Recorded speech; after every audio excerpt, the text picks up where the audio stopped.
how do you not know how to do this? Yeah. Yeah. He had a girl ask a girl on a It is being live streamed now. We got it. Okay. hello. All right, we can sidebar this, but like I want to hear the rest of this. Yeah, so it's just I just hear it and I look over and I'm like, what? Again, I feel like I'm allowed to say that because like, Yeah, as a former sales rep who's been living with someone who's a sales rep, like, yeah. But yeah. Anyway, Your skill set is important, but it is limited. yes, yeah. She's with the company for 2 years and said, I don't know anything about software. You work for a software company. Why? Oh, that's good. That's good. All right. Well, on that note, you guys, happy Monday. We're coming at you guys a little bit earlier today. But I'm excited because we're still talking gut health. We're still talking digestion. I just feel like, again, this is coming up so much lately and there's so much to talk about. But we're going to talk a lot today about the stress gut digestion connection, some ways that you can optimize your digestion, and then talk a little bit more kind of in depth about maybe some things, some complications or some connections that maybe we, didn't cover in the last one that we haven't been thinking about. I don't think we're going to go into like specific gut condition, but more so some of the things that can occur as a result of not taking care of your digestive health. Because I think, again, it sounds simple and you're like, I poop. Like, what do I care about my digestive health? My gut's fine. Like, I'm not bloated. But if you have any of those symptoms that we talked about last time of like diarrhea, constipation, gas, bloating, acid reflux, like all of those things are indicative of something going on in the gut that's not optimal, right? Undigested food in the stool. That's one where we're just like, let's really get in and talk about poop, because if it's there, it means you are not digesting it, right? Undigested. So we talked a little bit last time too about how things like not being able to digest your food leads to things like nutrient deficiencies, right? You might be saying like, oh, I eat healthy. I'm sure I eat all my nutrients. But if you are constantly like distended, bloated, if you are, again, someone who has any of those symptoms, there's a good chance that you are probably not digesting your food well enough to really absorb all those nutrients. So that's super important. We're going to talk a little bit about leaky gut in this one as well, just because one, it's super common, and also it's a very trendy topic. Like everyone's like, oh, leaky gut. So we'll talk about like what that even is and how that happens. And I want to cover like IBS and IBD and talk a little bit more about what that is, what it's not, and talk about sort of like the key part of those, which is inflammation and some ways to avoid that. So if you are someone who's ever been told you have IBS, you have IBD, like this is just you, it's just how it is, you deal with it, or especially if you are someone who is like, oh, I just don't digest all these different foods well, I just don't eat them, rather than focus on like a food sensitivity test, I think we need to focus on why are you not digesting all of these different foods, right? Like, is it a stomach acid issue? Is it an enzyme issue? Is it a leaky gut issue? So we're going to talk about all of that. But first, we want to talk about the stress gut digestion connection, because I think it is largely overlooked. I think a lot of people, we talked about this last time, have been spending a lot of money on expensive GI specialists and things like that, who, maybe are giving them some help, but, and I have to say this too, just because when we talk about hormone health, when we talk about gut health, when we talk about functional nutrition and holistic health and all that stuff, we are not discrediting doctors, but you have to remember that doctors don't get any nutrition training. Just, going to your GP or your, gastro or something like that. Like even your gynecologist, like those people aren't trained in nutrition. So they probably don't understand the connection between some of these more lifestyle and nutritional things and how they impact, the symptoms that you may be experiencing. So I wanted to say that too, is like, we're not saying like boycott all your doctors, just say like understanding that like education on nutrition is not something that you just get. Right. If you are, someone in the medical field, like that's a very specialized path. And that's, why a lot of us have chosen to get our own education in this stuff. So let's talk a little bit about stress and digestion. I feel like I always do this. I'm like, I just rambled for 20 minutes. Alessia, you take it away. Okay, I'm learning to be a little bit more of like a like active listener. So I'm like, Don't nod too much. Okay. Well, there was something too. So I'll just kind of mention, if you're watching this and you missed the part 1 of this, we kind of go into depth about what is your gut, so you understand it a little bit more. What are some healthy signs of a healthy gut? What are some unhealthy signs? Maybe some like markers that something might be going on too. So we're not going to really cover all that much again here, but talking about stress and your digestive system and your gut health. So let's just say you are struggling with something and you go to the doctor. There is a chance that they're meant to diagnose you, right? So they might not ask you those lifestyle questions of, what's your diet like? What are your stress levels like? How is your sleep?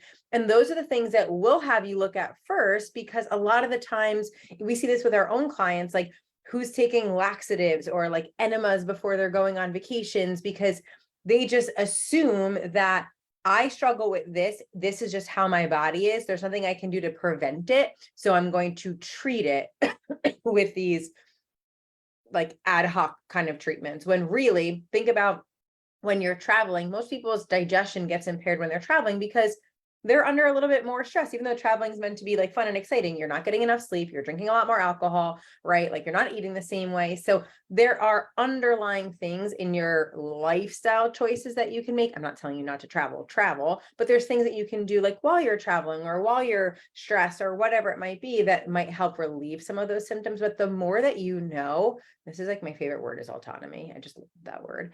The more you know, I do love that word, right?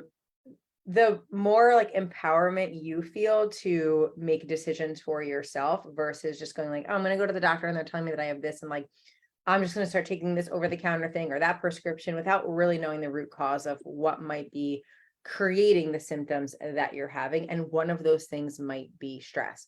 We did a whole live on stress. When people think stress, they think emotional stress right away. So even in our client check-ins, we'll ask them like, where are your stress levels? And they're like, no, I'm not stressed at all. But I was camping for 15 days. Like my boyfriend left and, like they don't really take into consideration like all the other life stressors that can be environmental toxins around you, physical toxins on your body that you're using in like products and chemicals and things like that. Toxins in your foods, like, not washing your produce, little things like that, pesticides that have just built over time. I'm talking environmental toxins like, we had a situation here in Jersey where there was like fires going on in Canada and we were advised to stay inside because breathing for like 10 minutes was the same effect of like smoking a pack of cigarettes or something crazy. Yeah, it was something wild. And you can feel the immediate effects. You can't see that on a daily basis. Like you could see it that day. So all that stuff already exists. Now you add on the unmanaged stress, like the emotional stuff, over exercising, under eating, and now you're just piling on that. And the first thing to usually go is your digestive system. And we're going, oh yeah, no, it's fine. I'm fine. Everything's fine. Instead of really taking a look at that. So stress is highly connected to the health of your gut and the health of your digestive system. Yeah. And like, to your point, we've talked about this in many of our, hormone lives and our stress lives and things like that. Is again, I think a lot of people think like emotional or perceived stress as being the only kind of stressor. There's a whole lot of things that fall into different, and this example has been used a million times, but you got to think of like each of these buckets of stress being, these smaller buckets all pouring into the one same bucket that is stress, right? You have your perceived and emotional stress. You have over exercising, and exercise is a stressor, right? And in the short term, if you are able to recover from it, it's a good stressor, right? But like, it's still a stressor nonetheless. Your diet is a stressor if you are eating a lot of processed and inflammatory foods. Your diet is also a stressor if you're just not eating enough food or you're eating way too much food. So, diet, lifestyle, if you are chronically undersleeping, that is a huge stressor. That's probably the biggest stressor. And, you might experience that when you get a couple shitty nights of sleep and then notice that your digestion is a wreck. Like, if you travel a lot, if you fly a lot and things like that, like it's not uncommon because like your lack of sleep drives up that stress hormone, right? It dysregulates your hunger hormones, like things get kind of slowed down in the gut or maybe sped up depending on, kind of what's going on there. But, we have to remember that, again, all of those buckets pour into the one same stress bucket. So what's difficult for us as coaches, right, is when we see someone come to us with like 4 out of 5 of these stress buckets overfilling, and they're wanting to, go into an aggressive calorie deficit or something, but all of their other, their digestion, their hormones and stuff are all telling us like red flags, we're already under enough stress. And, we need to kind of pull back on some of those other things in order to relieve some stress. Because when we look at our autonomic nervous system, right? Autonomic sounds like automatic. So I always just remember it like that, like processes that are automatic, right? Like, so we have the 2 branches, right? We've talked about this in a lot of our lives. Parasympathetic being nicknamed rest and digest. Makes sense, right? When you are in a restful state, you are digesting your food better. And then stressed being fight or flight. You're sympathetic. This is more of like I don't even want to say stress state. It's an aroused state. It's an alert state. Your body is not prioritizing your digestion when you are in this fight or flight state. So when you are thinking about how you eat your food, we have to take that into consideration as well. Like we've talked about this previously, but like, are you eating, while your heart rate is still crazy elevated and you're still sweating from the gym? You're still in a stress state. You're not going to digest well. Are you eating while you are at your desk, like shoveling food, working on your computer, whatever, with digestion beginning in your brain, you have to have like the time to sit and like relax, take some deep breaths, prepare your body. You're skipping those initial steps of like creating enough stomach acid and creating enough digestive enzymes. If you are just slamming your food and eating it in again, aroused state, maybe you're in the car, maybe you are, whatever. And I know sometimes that's unavoidable, but are you standing around pacing on your house on a phone call? Like, how are you eating your food? Are you telling your body that you're in a stress state? Because if you're in a stress state, you are not in a rest and digest state, because you are quite literally diverting energy away from your digestive system to other things. Like your body's like, oh, we're moving. We need to fight. We need to run. We need to do something. So the energy is going there. Heart rate, blood pressure, blood sugar going to your limbs. It's not focusing on your digestion. Okay. Digestion is not necessary if you are under a threat, Right. So your body is not going to chew and swallow, but that's about it. Yeah, literally. It was like you said, there are some things that are inevitable, and we know that, right? Especially like when you talk to some of our clients that are moms and they're just like, I have 3 kids and I'm eating in the car and I'm lucky that I'm even eating lunch and things like that. But also what can happen is when that stress response is just triggered too often, your body almost becomes used to it. It's like autopilot, like you said, right? So it has a harder time recovering every time that happens. So now think about like, okay, if I'm already under stress from X, Y, and Z, and now I'm throwing all these other things into the mix, and now I'm not eating slowly or whatever else it might be, every week that goes by, every month that goes by unmanaged, it just takes your body a longer time to recover from that. That's why sometimes people just literally complain of like, oh, I have an upset stomach. There we go. An upset stomach after I eat, thinking that it's a food sensitivity when really it's the months of the unmanaged stress. And also too, just doesn't give your body a chance to, like you said, everything now slows down. So it takes a lot longer to recover from that stress. You're going to have a harder time physically digesting your food. But again, when you don't know that, it's hard to like pinpoint that might actually be what's happening. And on the contrary, when you have like a healthy digestion and that changes, you're able to identify that because you know what it felt like to have sort of like a fast digestive system or whatever that might be. Yeah. And you talked about food sensitivities a little bit. And I did a live back in, I think, October. If you guys want to go check that out, about like what my thoughts are on food sensitivity testing and if it's worth it. And I think that's kind of, for me, a last resort. I think a lot of times it has less to do with food sensitivities, and like sometimes food sensitivities, you have to ask yourself, right? Like, why am I unable to digest these foods? It's not, there's a difference between I am allergic to strawberries. I will break out in hives. Yes, correct. Do not eat strawberries. We're not suggesting that's not real. More so saying, I think food sensitivities a lot of times we talked about this too, is like, are you actually sensitive to this thing, or did you just go 8 hours without eating and now you're eating a bolus of your meals in one sitting? And that's hard on your digestive system.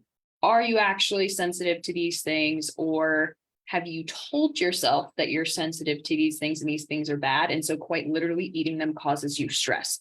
We've seen that a lot, and you hear about that a lot in like eating disorder recovery. And not saying anybody who's experienced this has eating disorder, but people who are a little bit more high strung, a little bit more neurotic, and who have given themselves these rules around food, then go to eat those foods. They're under stress when they're eating them because they're like scared, and so it's like, oh, I've now proven to myself that I'm sensitive to this food. And it's like, well, no, you were just really stressed when you ate that food. Another thing that I see causes like food sensitivities is leaky gut. Okay, so you have these tight junctions are supposed to be connective tissue, like these tight junctions in like your digestive system, in your walls of your digestive system, right? Inflammation drives them apart. So what happens then is food particles that are supposed to stay in your digestive system end up in your bloodstream. So yeah, you probably do have some reactivity to some of those things if you have leaky gut, and it is so common. It's actually called intestinal permeability. It's like how we went from saying adrenal fatigue to like adrenal insufficiency. I think that's like the new, but leaky gut just sounds easier. So that's what we're calling it. And you quite literally have things that are not supposed to be in your bloodstream, I have definitely experienced this myself, and we see it a lot because things that cause leaky gut: stress, alcohol, inflammatory foods, highly processed diet, like, the way that most Americans live. And so a lot of people do have leaky gut. And so it is hard you do have reactions to some foods because they are making their way out of where they are supposed to be. So again, like if you have realized all of a sudden in your, last couple of years of your life, you're suddenly not digesting a bunch of different foods well that you maybe digested well in the past, it's not that you just randomly developed an allergy to these foods, probably. It's that we're eating a lot of foods that are inflammatory in nature, and your gut is not resilient enough to handle that. Right. And that's in addition to all the other stressors that we talked about, in addition to that too. So typically you'll see somebody that has a little bit more of a stressful lifestyle. And here's the other things, like a stressful lifestyle usually ends up equating to like more convenient foods usually equates to more processed things, or having like this sense of like, I have to unwind with wine at night because my life is so stressful, or I have to like caffeinate. And, it just becomes this kind of like cyclical thing that you then get into. And then you're like, oh yeah, my stomach hurts because like I'm allergic, I'm lactose intolerant. It's like, well, maybe that's not actually really, maybe the lactose is now irritating you because your gut's not in a great place. But also too, we had talked about like bloating. So it's normal to feel full after a meal, and everybody is different. I remember when I first started eating more, I was like, holy cannoli, like I'm really full after these meals. I just wasn't used to eating like that, but my body did end up adjusting. But now understanding the difference of how, like I'm struggling with like an overgrowth right now from being pregnant, taking antibiotics, all these really fun things that are just piling up in my system. Now every time you cough, I'm like, yeah, which is a whole other part of this, which is so crazy. But how your body responds to stuff is just, that's what I'm learning every single day. But the bloating that you want to like watch out for, be mindful of, is like, okay, are you bloating after eating every meal? Even if it's not, again, if you're overeating, you're like, oh my gosh, I'm so full, I just want to like lay down. Okay. I'm not saying, okay, don't do that either, but that's not necessarily the cause. If it's like air, like you literally feel like somebody just went in there, you swallowed a balloon, and especially if it's a little bit higher up, think about like how your intestines run, right? It's along the line of your intestines. That could be a sign of inflammation from whatever else is whatever it might be causing it. But if that's happening every time you eat, or especially if you eat like carbohydrates, things like that, that might be a sign that like something isn't really necessarily right. So what ends up happening is people are like, oh my gosh, I'm fat. I just went on vacation and I gained so much weight because I like ate so much and drank so much and all of that, that they go home and then they end up over exercising, which is more stress on your body, and also can create this, like, again, a cycle of every time I go on vacation, I have to come home and like, fast and undereat and over exercise, and essentially you're just kind of contributing to the problem at that point and not really probably getting any relief either. Oh yeah, that's something again we deal with a lot as coaches is like, I think a lot of people think, oh, I'm not losing weight, or I'm not looking like my stomach doesn't, don't look the way I want to. And honestly, if you're dealing with a bunch of chronic gut issues, like your stomach's not going to feel flat. You are not going to feel like you're losing weight. That inflammation too, because again, we have to think about all of this as inflammation. If you have overgrowth, if you have leaky gut, if you have like all of these things, inflammation.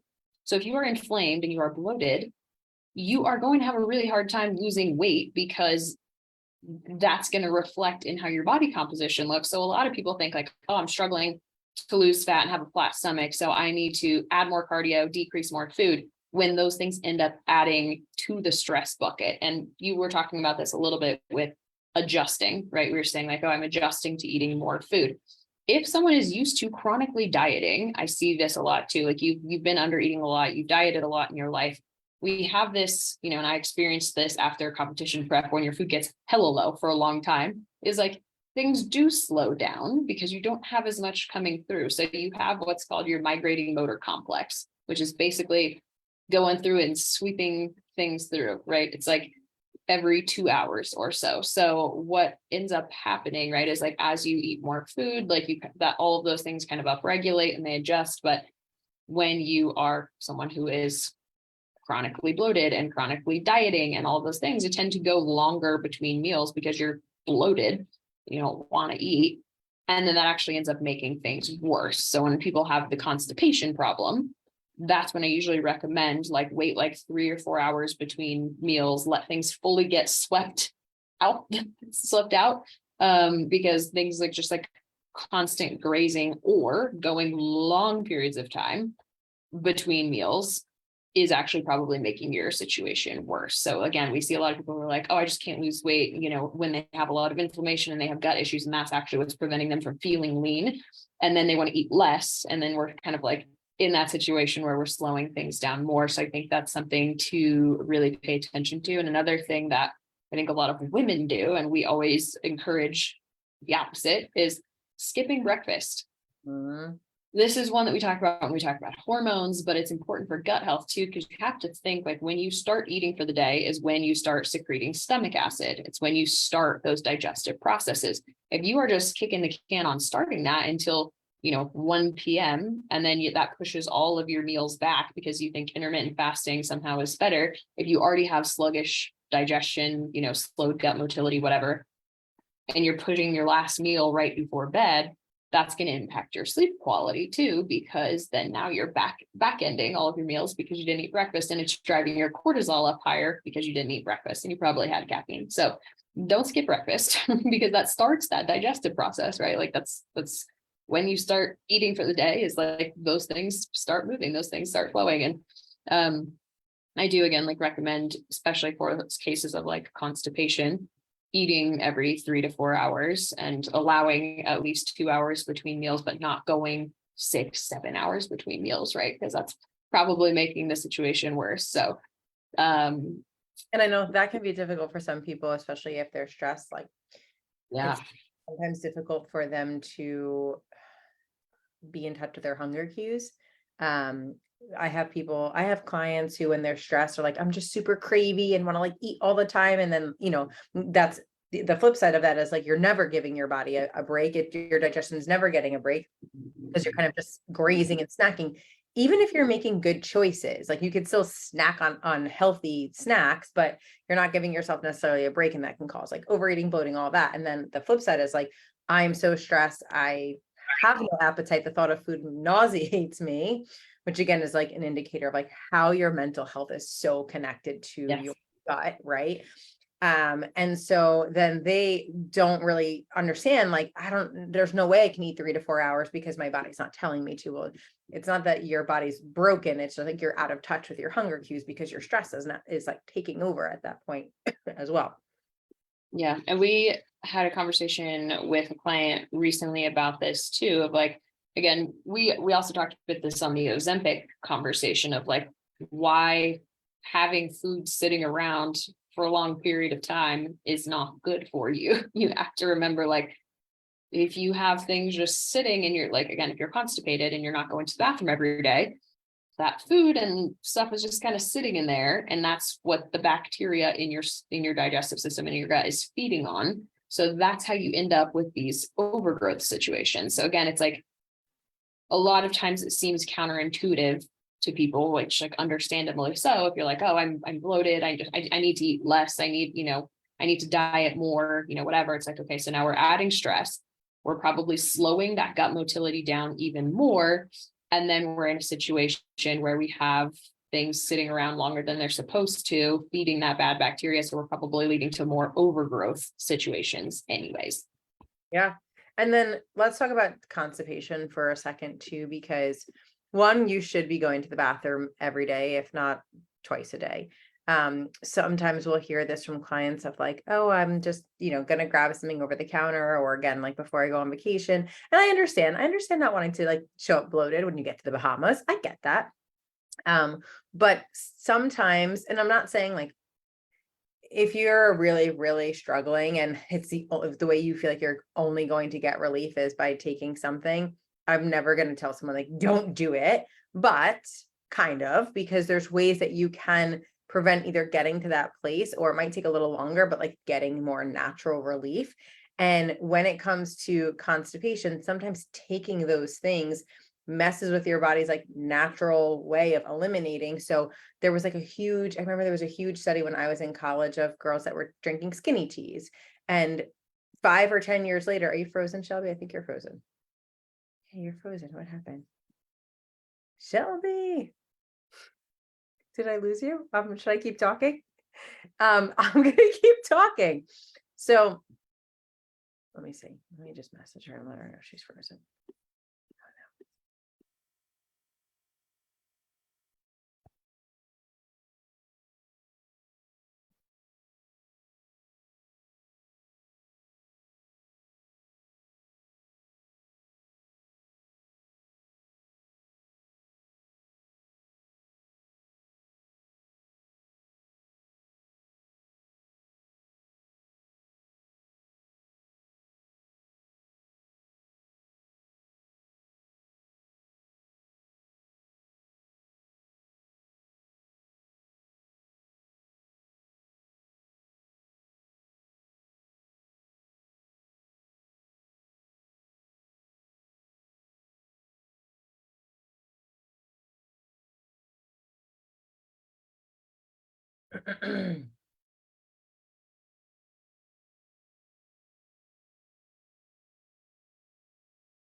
Oh, wait, I am still live. I'm like messaging her. Okay, I'm going to keep going until she joins. Let's see what happens. But talking about constipation, there was a huge study of girls that were taking these skinny teas that have this laxative like ingredient in them. And what ends up happening is when you use them over time, okay, your body becomes almost resistant to wanting to do it on its own, and it becomes dependent on this laxative. And so it doesn't know how to like contract the muscles the same way. And so years later, this study came out, probably 5 or 6 years later after I was in college, of these young girls struggling with Crohn's disease and needing like, poop bags and all of these things. So, while those things are again, I'm never going to tell someone like, don't take it. If you need like some kind of immediate relief, but let's talk about the root cause here of like, why are we constipated consistently, or why aren't we have bowel movements? Is it our fiber? Is it stress? Is it sleep? Is it, again, is it a gut related thing? Like, can we kind of rule out some of those other things first before we start implementing something like that? So that can be really difficult. Let me just see. Okay, I think she's just going to rejoin since she comes back in. Hey guys, now you get to hang with me. So we've talked about constipation, we've talked about stomach acids, we've talked about stress, we've talked about bloating, we've talked about leaky gut, again, potentially being like a mask for, food allergies, kind of being like a mask of leaky gut. okay, I'm gonna bring this up because a client literally just asked me this today, and she was like, I don't know what happened. My boyfriend and I were really struggling to sleep the other night, and we like couldn't figure out why we were both struggling to sleep. And she said, do you think it has anything to do with the fact that I had a really large meal before I went to bed? Absolutely. Same thing like we talked about earlier, especially, and this is a good thing to be doing this, if you're having a well-balanced meal for dinner, it should take a little bit longer. Here she comes, hang on.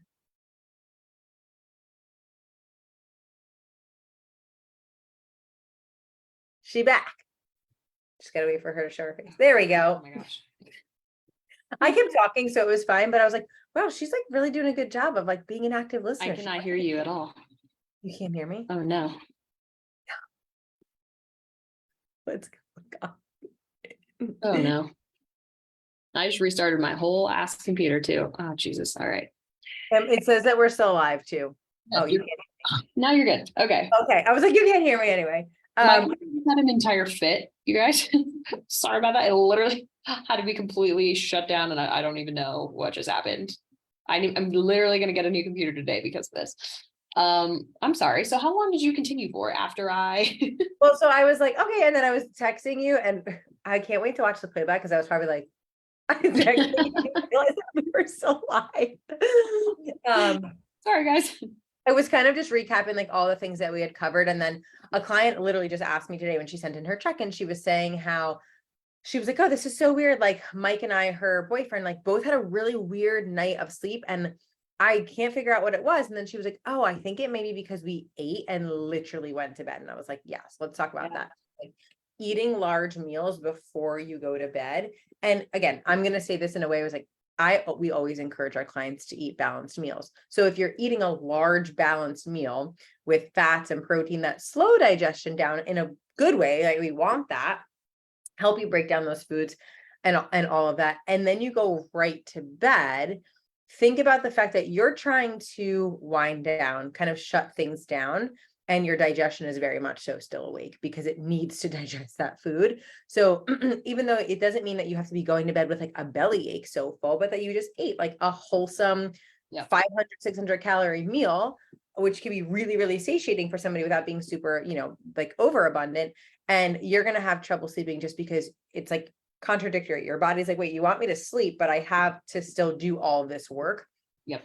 To digest. So it's like a double whammy. You're not going to get good sleep and you're probably not going to have the best digestion because now you're laying horizontally. Has nothing to do with like gaining body fat or anything like that. Just you're just not going to feel great. So if you're like, all right, I maybe didn't eat enough during the day and I'm still kind of feeling like a little bit hungry, have something really small before you go to bed. And this is probably the only time that we'll say like, have like just like some fruit or like something that's so easy to digest that you can have it and wait a couple minutes and then go back to sleep. But having large meals before you immediately become horizontal and try to shut down the system is not going to go over very well. Yeah. No, that's a great point too. It's like, I think people think, oh, I can't eat before bed because I'll gain weight. I'm like, no, I wouldn't eat a giant meal and then I'll immediately go to sleep. Like go for a little walk, let your digestion like do what it needs to do. And then you're going to get better REM sleep and better quality sleep because your body's not busy, Something that I know we wanted to talk about a little bit too is the sort of IBS, IBD diagnosis, which is an absolute BS diagnosis because it's not a diagnosis. It's basically saying you have these symptoms, which you already know if you have it. You have these symptoms that fall under this umbrella that we don't necessarily have a root cause for. So we are going to call that collection of things IBS, IBD, which is like irritable bowel disease, irritable bowel syndrome, whatever. But that irritation is driven from inflammation. So we want to talk about that a little bit too, because again, I think a lot of people, whether this is hormones, whether this is gut health, whether this is any kind of condition, I think one of the most detrimental things that you can do is like let your diagnosis be a part of your identity. I think a lot of people will say like, oh, my doctor said I have IBS. So this is just who I am and what I have to deal with. And this is just the way, the way things are for me. And again, that's not anybody's fault because most of us aren't educated on this. And, if your doctor tells you you have a thing, you're like, okay, I have this thing. But again, IBS is not a real diagnosis. There's not they're not giving you a root cause. You have this overgrowth. You have this thing. Here's the path. It's basically just like maybe eat low FODMAP. Okay, well, that's not a long-term solution, or it shouldn't be, right? Elimination diets should not be a long-term solution, right? The point of an elimination diet is to reduce inflammation for a period of time, to give your gut a period of time to heal, and then reintroducing certain foods and see, kind of what happens. So if you've ever been told that, oh, I just have IBS, oh, I just have IBD, whatever, get deeper with that and really think about, okay, the first part of that, the irritation is coming from inflammation. Like, what am I doing that's inflammatory? Like, what does my diet look like? What does my sleep look like? Am I drinking a lot of alcohol? Caffeine on an empty stomach, things like that. Like, think about the things that maybe are a little deeper than that. And, something that I think we hear a lot, and you've experienced this because you travel to Italy quite a bit, is people saying like that they are, gluten intolerant here, but maybe not in other countries or whatever. And we've talked about, like glyphosate and the things that they put on the crops here. But it's the same kind of conversation I have with clients who are afraid of eating sugar or eating, cholesterol or eating anything like that. Which, first of all, don't be afraid of cholesterol, but sugar is like, okay, it's not simply just the sugar in itself is just the devil, right? It's like, we have to think about what kind of foods we are consuming that contain those things, right? So I think most of us here are not getting gluten from wholesome whole wheat bread that we're baking at home with just, 5 ingredients. It's coming from highly processed, foods, right? In this country, at least, probably. So again, is I think cutting out things that are known to be inflammatory, alcohol, gluten, lots of dairy products, trans fats, things like that. I think cutting those things out if you have some sort of irritation is an absolutely important thing to do. I think, doing some sort of elimination diet, if you are in this position, is not a bad idea. I don't think, again, like, most people are just solely gluten, intolerant. It's more so like, it is known to be inflammatory, specifically here. So cutting it out, if you have a situation where you have an inflammatory condition like leaky gut or, your IBS or whatever, probably go ahead and cut it out for a period of time, because if you are inflamed, you're not going to be able to heal. And we want to do things that, like, even if it's not comfortable in the short term, maybe we do an elimination diet, and we do some, lower inflammation, and we, try to heal the gut first, because then you're going to be able to eat all the foods that you want after, if your gut is healed, right? Like, or if your hormones are healed. We were talking about this morning, how since I've worked on my gut and since I've worked on my hormones, body composition changes are coming very easily. I'm not even trying to lose weight right now, and I'm losing weight, and I'm increasing food and doing less. And it's just simply because I worked on all those things first, instead of jumping straight to like, oh, I have these hormone things or have leaky gut or whatever, so I'm just, this part of who I am. It's like, okay, no, what can I do to change these symptoms that I don't want to live with anymore? Yeah. And think of inflammation. Okay. So inflammation is not necessarily a bad thing. It's your Right. body's response to like an injury or healing or something. So if you scrape your leg, inflammation is what creates the healing process. But if you continuously pick at that scrape and you never give it a chance to heal all the way, it's like you're reopening that wound. It never really has the opportunity to heal. So like, think about your gut as the same way, where it's inflamed, it's aggravated. Now you add in these like lifestyle things. And I think too, a lot of people, when we talk about like cutting out gluten, like, I can't have any carbs. And it's like, no, that's actually not the truth. There's so many complex carbohydrates, even like quinoa, buckwheat sounds like it has gluten. It does not. Millet, like all these things that are naturally gluten-free, they're going to give you the energy from carbohydrates. It's more of like the processed stuff, like the pastas and the breads, that should be in your diet as like moderately anyway, but because we also overconsume them as an American diet, it's when we think about restricting them, we're like, well, what the heck am I going to eat? And it's like, there are a lot of other options. You have to just be willing to, like, one, get creative, and two, probably like cook at home a little bit more and just make some more like inconvenient choices. But saying going gluten free for a short period of time is not the same as saying like cut out anything that like remotely resembles a carbohydrate either.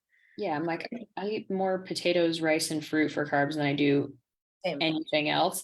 Most people are getting their gluten right from like processed foods, desserts, shit like that. So I really loved that analogy, by the way. When you were saying it, I was like, ooh, I like that. Yeah, Because you're it's just so like, true, it's like, you're expecting your body to do all of these things for you that are body composition related, or like you're getting upset with your body for being bloated or constipated or whatever, but you're quite literally just continuing to exacerbate. You're picking the scab when you are drinking alcohol all the time and you are eating a highly processed diet and refusing to, work on sleep quality and things like that. It's like, those aren't sexy things, but if you want to get to the end result of not being bloated all the time, having an easier time losing weight, we got to get rid of that inflammation. So we got to let that heal. The gut has to heal first.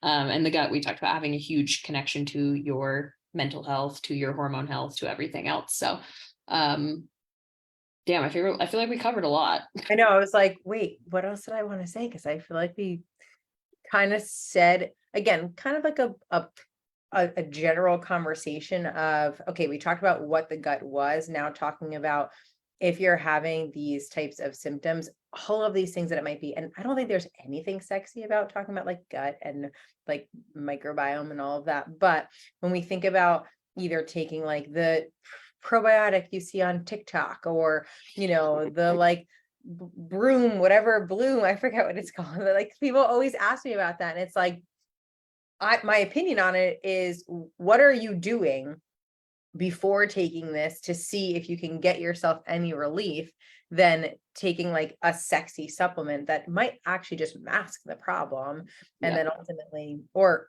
could exacerbate the problem, Could make it worse.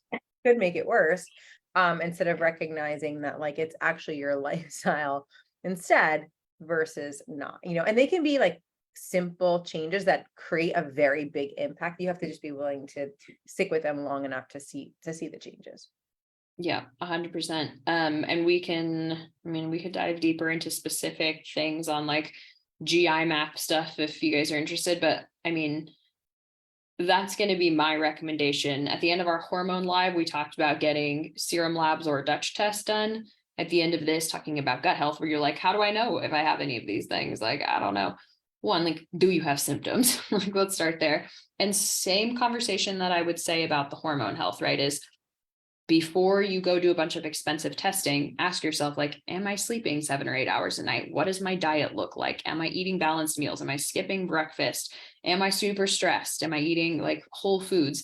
Cover those bases first. Am I winding down with wine every single night? Like, those things are going to need to change first, regardless of whether you get tested or not. Like, you can spend the money to get tested, and those are going to be the first things that I'm going to tell you to change. There's no quick fixes.